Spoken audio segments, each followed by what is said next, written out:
المہراز جبل احد، جنتی اور رسول اللہ صلی اللہ علیہ وآلہ وسلم کے عاشق پہاڑ یعنی جبل احد میں واقع چشمہ۔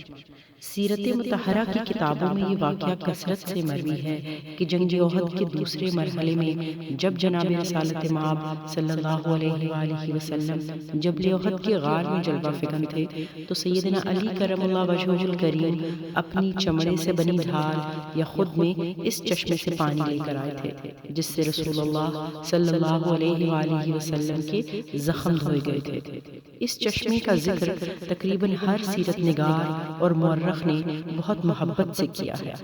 یہ چشمہ جبل احد کی گھاٹیوں میں ہوا کرتا تھا، مگر 3-4 سال سے مٹی کے ٹرک ڈال کر اسے بند کر دیا گیا ہے اور راستے میں رکاوٹ کھڑی کر کے جانا ناممکن بنا دیا گیا ہے۔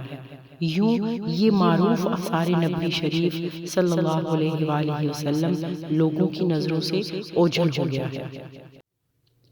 مجد الدین فیروز آبادی فرماتے ہیں، میں نے احد اور اس میں واقع اس چشمے کی زیارت کی ہے۔ یہ چشمہ وادی احد کے بیچوں بیچ جب ہم جبل احد پر چڑھنے کے لیے جاتے ہیں تو بائیں جانب پڑتا ہے۔ یہ ایک بڑے حوض کی شکل میں ہے جو کہ پہاڑ کے اندر گھاٹی میں ہے۔ یہ تقریباً 14 ہاتھ لمبا اور 7 ہاتھ چوڑا ہے۔ یہ حوض آسمانی پانی سے یعنی بارش کے پانی سے بھرا رہتا ہے اور اتنا ہو جاتا ہے کہ اس میں کوئی تیر سکے۔